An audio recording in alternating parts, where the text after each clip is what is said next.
Good evening. আমি ঝাড়গ্রামের consultant physiotherapy Shantanu Bhowmik. আপনাদের সামনে আমরা এক ব্যক্তিকে দেখতে পাচ্ছি আমাদের সামনে। উনি হচ্ছেন আমাদের ঝাড়গ্রামের প্রসিদ্ধ যে মিষ্টান্ন ভাণ্ডার আছেন মা মনসা সুইটস, সেই সুইটসের ম্যানেজার। ওনার স্ট্রোক হয়েছিল, বাঁ সাইডটা প্যারালাইজড হয়েছিল। তা বর্তমানে ওষুধ চিকিৎসা এবং ফিজিওথেরাপি চিকিৎসা করেছি আমি, সেটাই এখন তুলে ধরতে চলেছি। এই বাঁ সাইডটা প্যারালাইজড হয়ে গেছিলো, ওষুধ এবং ফিজিওথেরাপি চিকিৎসা দ্বারা উনি এখন সম্পূর্ণ সুস্থ। ওনাকেই জিজ্ঞেস করে নেব কেমন আছেন, এখন কেমন আছেন? ভালো আছে।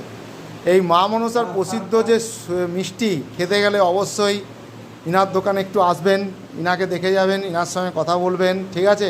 আচ্ছা, দেখে নেবো উনি এখন কেমন হাঁটছেন, কেমন কি করছেন। চলুন হাঁটুন দেহ। থাক পলিথিনটা পলিথিনটা রেখে দে। হ্যাঁ, হাঁট।